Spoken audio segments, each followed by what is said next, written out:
বন্ধুরা কেমন আছেন সবাই। আজকে একটা চিকেনের রেসিপি আপনাদের সামনে নিয়ে এলাম। নামটা আমি যদিও দিয়েছি চিকেন মোহিনী। আপনারা দেখুন রেসিপিটা কীরকমভাবে করছি, সকলে ট্রাই করবেন। আমি এখানে 500 গ্রাম মতন চিকেন নিয়েছি, সেটাকে আগে থেকে একটু সামান্য নুন, হলুদ আর আপনার টক দই আর ভিনিগার দিয়ে এটাকে ম্যারিনেশন করে রাখা হয়েছে প্রায় 2 ঘন্টা মতন। এই রান্নাটা করতে এছাড়াও লাগবে পেঁয়াজ কুচি, স্বাদ মতন লঙ্কা কুচি, ঠিক আছে, টমেটো কুচি, আদা রসুন এখানে পেস্ট করে নিয়েছি আমি বাটা, টক দই, ফ্রেশ ক্রিম, এটা ম্যান্ডেটরি নয় যদিও, বাটার, আর এখানে রয়েছে চিলি ফ্লেক্স, গরম মশলা, আর এখানে আমি কিছুটা অরিগানো ইউজ করেছি, দুটো তেজপাতা, গোলমরিচের গুঁড়ো, এটা কাঠকয়লা। কাঠকয়লাটা মানে ম্যান্ডেটরি নয়, আপনারা চাইলে ইউজ করতেও পারেন, নাও ইউজ করতে পারেন। প্রথমে কড়াইটা বসিয়ে আমি গ্যাসের ফ্লেমটা অন করে দিলাম। তারপরে আমি রান্নাটা আজকে পুরোটাই সাদা তেলের ওপরেই করব, তারপরে বাটারটা দেব। তো আমি পরিমাণ মতন সাদা তেলটা দিয়ে দিলাম। এবার ফার্স্টে আমাদের কি করতে হবে, ফার্স্টে আমাদের চিকেনগুলোকে ভাজতে হবে। তো তেলটা আমাদের গরম হয়ে এসছে। এবার চিকেনের পিসগুলোকে এক এক করে আমি কড়াইতে দিয়ে দেবো। এটা একটুখানি ভেজে নিয়ে পরে রান্নাটা বেশ ভালো টেস্টি হয়। তো কিছু কিছু করে দেবো, একবারে তো বেশি দেওয়া যাবে না, তো অল্প অল্প করে চিকেন আমি দিয়ে দিচ্ছি। এই রকম কালার আসা অবধি ভেজে নিয়েছি। এরপরে আমি এগুলোকে এক এক করে তুলে নেব। সকলে দেখতে থাকুন তারপরে কি করি। ওই তেলের মধ্যেই আমি দিয়ে দেবো পেঁয়াজ কুচিগুলো। একটুখানি পেঁয়াজ কুচি লাল লাল করে ভেজে তুলে নেওয়ার চেষ্টা করব। তবে এটাকে কিন্তু প্রায় নাড়তে হবে যাতে এটা কোনোভাবে পুড়ে না যায়। যদি পুড়ে যায় তাহলে কিন্তু রান্নার স্বাদ একেবারেই খারাপ হয়ে যাবে। তো সেই জন্য আমাদেরকে এটা কিন্তু খুব ভালো করে নেড়ে নিতে হবে, ঠিক আছে। দেখতে থাকুন। পেঁয়াজ আর লঙ্কাটাকে দিয়ে নিয়েছি, এটা একটুখানি লালচে করে ভেজে নেওয়ার পরে তারপরে আমি বাকি জিনিসগুলোকে এক এক করে দেওয়া শুরু করবো। এটাকে আগে ভেজে তুলে নিতে হবে। দেখুন প্রায় ভাজা ভাজা হয়ে এসছে। আরও কিছুক্ষণ, একদম আমরা গোল্ডেনও করবো না, তার আগেই আমরা নামাবো। আরও কিছুক্ষণ আমাদের ভাজলে পরেই কিন্তু হয়ে যাবে। দেখুন কন্টিনিউ কিন্তু এটা নেড়ে যেতে হবে। তো কালো কড়াইয়ে আজকে ভিডিওটা করছি, কারণ কালো কড়াইয়ে ভিডিও করলে ভাইরাল হয়। দেখুন এই পর্যায়ে আমি পেঁয়াজগুলোকে তুলে নেব। তো পেঁয়াজ ভাজাটা আমি এরমভাবে তুলে নিয়েছি, বেশি এর থেকে ভাজার দরকার নেই। এরপরে এক এক করে আমি প্রথমে তেজপাতাটা দিয়ে দেবো, তেজপাতা ফোড়ন দেবো। সবার আগে তেজপাতাটা আমি দিয়ে দিয়েছি। এরপরে আমি দিয়ে দেবো সেটা হলো আমাদের গরম মশলার গুঁড়োটা আমি আগে দিয়ে নিচ্ছি এর মধ্যে। আমার অভ্যাস নেই রান্না করা, তো সেই জন্য ভুল ত্রুটি আপনারা অবশ্যই মাপ করবেন নিজ গুণে। এরপরে আমি দিয়ে দিচ্ছি আদা রসুনের পেস্টটা, আদা রসুন বাটাটা দিয়ে দিলাম। তো আদা রসুন বাটাটা দিয়ে খানিকক্ষণ নাড়াচাড়া করার পরে এবার আমি দিয়ে দেবো টমেটো। এখানে আমি অর্ধেকটা টমেটো ইউজ করেছি, আমি গোটা টমেটো দিইনি, কারণ আমি পরে আবার টমেটো সস একটু অ্যাপ্লাই করবো, সেই কারণে। খুব ভালো করে টমেটোটাকে মিশিয়ে নিচ্ছি।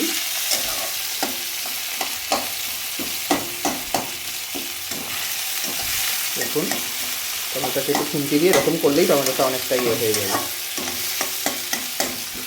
আমি কিন্তু সবথেকে যেটা আশ্চর্য ব্যাপার, মাংসটায় আজকে আমি কোনো জল ব্যবহার করব না, জল ছাড়াই মাংসটা সিদ্ধ করব। সেটাই হচ্ছে আজকে এই রান্নাটার বৈশিষ্ট্য, যে জল ইউজ হবে না, মাংসর থেকে তেল বেরিয়ে মাংসটা কিন্তু আজকে সেদ্ধ হবে। তো খানিকক্ষণ ধরে এটাকে একটুখানি কষিয়ে নেবেন। তারপরে আমি সামান্য একটুখানি নুন দিয়ে দেবো, একদম অল্প একটু নুন দিয়ে দিলাম, পরিমাণ মতন, স্বাদ মতন, যেরকম রান্না সেরকম নুন। আমি আমার পরিমাণ মতন নুন এখানে দিয়ে দিয়েছি। যেহেতু ম্যারিনেশনে খানিকটা নুন দেওয়া ছিল, ওই জন্য আমি সেইভাবে পরিমাণ মতনই নুনটা দিলাম, বেশিও নয় কমও নয়, এরকম দিতে হবে। খানিকটা নাড়াচাড়া করবেন। আর এরপরে অ্যাপ্লাই করা যাবে কিছুটা কাশ্মীরি লঙ্কার গুঁড়ো। তো আমি কাশ্মীরি লঙ্কার গুঁড়ো দিচ্ছি না, এমনি নর্মাল লঙ্কার গুঁড়োই দেবো। আমরা বেশি কেউ ঝাল খেতে পারি না, সেই জন্য আমি লঙ্কার গুঁড়োটা খুব একটা বেশি ইউজ করছি না, অল্পই লঙ্কার গুঁড়োটা দিলাম। এটা হচ্ছে এমনি নর্মাল চিলি পাউডার। লঙ্কার গুঁড়োটা দিয়ে এর মধ্যে ভালো করে নাড়াচাড়া করতে হবে। যথেষ্ট। এই পর্যায়ে নাড়াচাড়া করার পরে আমরা এক এক করে এবার আমাদের আসল উপকরণগুলো নিয়ে চলে আসবো। এবার গ্যাসের ফ্লেমটা একদম কমিয়ে আমি আবার এই যে বেরেস্তাটা করেছিলাম ওটা দিয়ে দিলাম।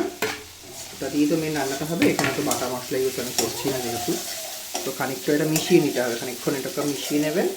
দিয়ে তারপরে যে চিকেনগুলো আমরা রেখেছিলাম সেই চিকেনগুলো দিয়ে দেবো।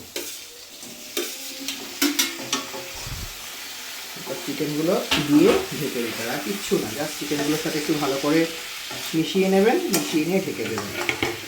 নামানোর আগে বাদ বাকি কাজ করবে।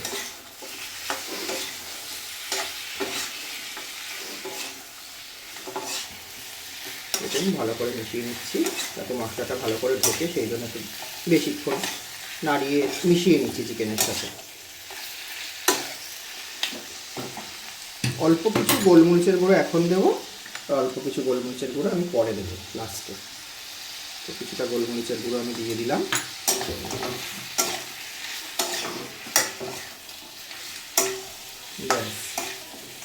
এবার গ্যাসের ফ্লেমটা একটু মিডিয়াম করে এটাকে আমি ঢাকা দেবো। আর আমাদের এখানে আপাতত কিছু করার নেই, এবার যা করার মাংস নিজেই করবে, সে নিজেই তার তেল ছাড়বে। আমি হাত দিয়ে তেজপাতাটা সরালাম দেখে আপনারা কিন্তু এবার হাত দিয়ে সরাতে যাবেন না, গরম। এবার আমি এটাকে জাস্ট ঢাকা দেবো। রইল ঢাকা। এই দেখুন 5 মিনিট পরে আমি ঢাকনা সরালাম, দেখুন মাংস থেকে কতটা জল ঢেলেছে।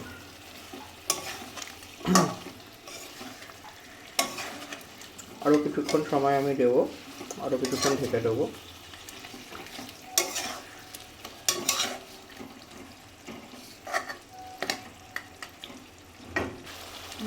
তো আমাদের মাংসটা সিদ্ধ হয়ে গেছে। এখন আমি টক দই ফেটিয়ে রেখেছিলাম সেটা দিয়ে দিচ্ছি।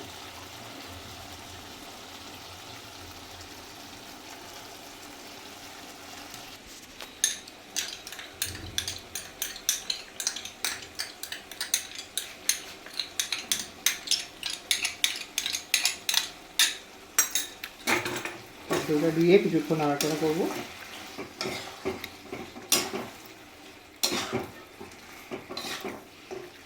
রুটির সাথে খেতে সব থেকে ভালো লাগে, আমি ভাতের সাথে খাবো বলে একটু কম শুকাবো আর কি।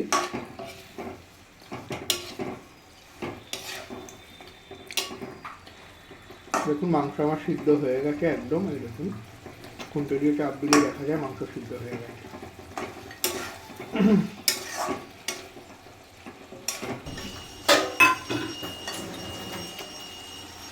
এবারে আমি ফ্রেশ ক্রিমটা অ্যাড করে নিলাম।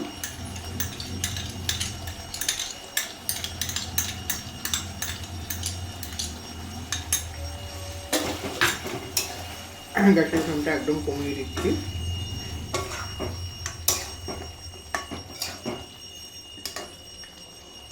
এরপরে চিলি ফ্লেক্স আর অরিগানো যেটা রেখেছিলাম ওটা স্বাদ মতন দিয়ে দিলাম।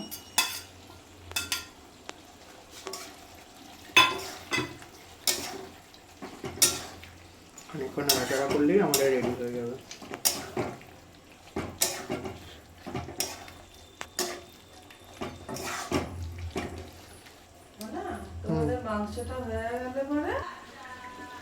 দেখুন একটু স্মোকি ফ্লেভার আনার জন্য আমি একটু কাঠকয়লা এখানে ধরিয়ে নিচ্ছি। কাঠকয়লাটা দিয়ে খানিকক্ষণ আমি কড়াইয়ে বাটার দিয়ে এখানে রেখে দেবো যাতে গন্ধটা আসে। এই পর্যায়ে ঢেকে দিলেই আমাদের কিন্তু মাংসের মধ্যে এই স্মোকি যে একটা ফ্লেভার সেটা কিন্তু চলে আসবে। তো এটা একটু সময় নিয়ে করবেন, এটা ধৈর্যের ব্যাপার, এটা চট করে হয় না, এটা ধরতে সময় লাগে আগুনটা। গ্যাস কিন্তু বাড়াবেন না এই সময়।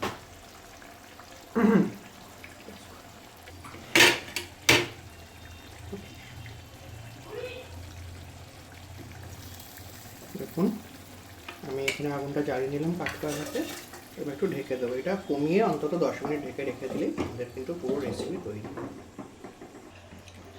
এবার আমরা নামিয়ে নেব।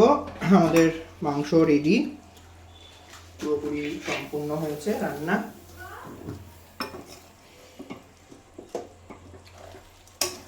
দেখুন কি সুন্দর কালার এসেছে। আমি নামিয়ে নিচ্ছি, তারপরে আমরা পরিবেশন করার সময় আবার আপনাদেরকে দেখাবো।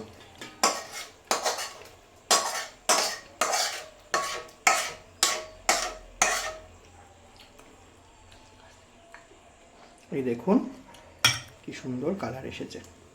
এর মধ্যে কিন্তু একটা অসাধারণ গন্ধ ছাড়ছে, যে গন্ধটা আপনারা ফোনের মাধ্যমে কিছুতেই পাবেন না।